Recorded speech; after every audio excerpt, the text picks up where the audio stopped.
Good, Matt? Chris, other than one swing there on 16, very solid, complete day. Just talk about the day as a whole, including what happened on 16. Thanks. Yeah, sure. It was a fun day out there. My buddy Michael caddying for me this week. We really had a good time and nice little stroll out there. Really drove the ball well, hit a lot of nice iron shots, rolled the ball well on the greens, good energy on my putts. It was a fun day, and, for sure frustrating on 16 to have that ball kick out of bounds like that.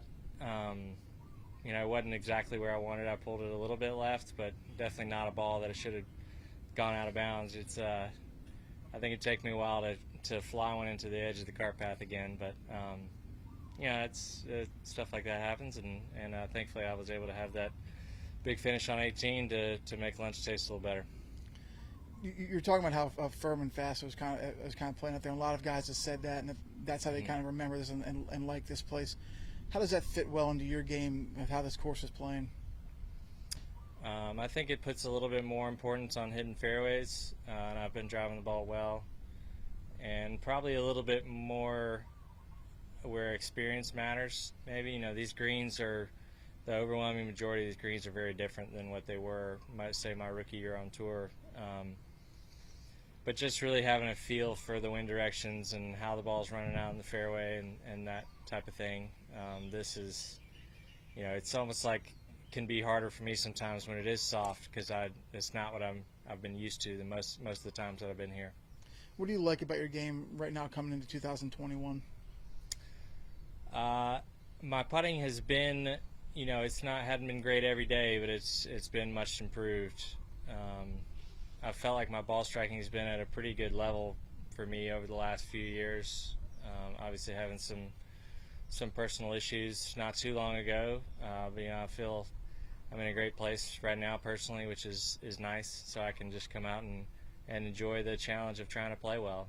It's pretty tough to compete out here, but I'm back to the point where I had a little while there where it wasn't a whole lot of fun for me, and now I really enjoy the work and enjoy the challenge of trying to compete and trying to piece everything together. So it's a big difference for me in a lot of ways. Let's go back to it real quick, because you kind of said you're in a good that kind of mental and personal place.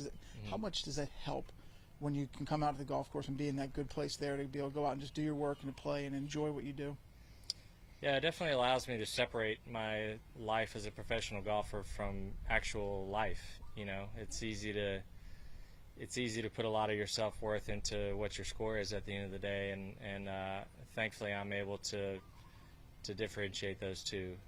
I still love golf, I still love competing, it still matters a lot to me, but at the end of the day, it's not really who I am as a person, and my being a good dad for my kids and a good husband to my wife is certainly a lot more important now. Last question, when did you find out about the OB stakes on 18/10 here?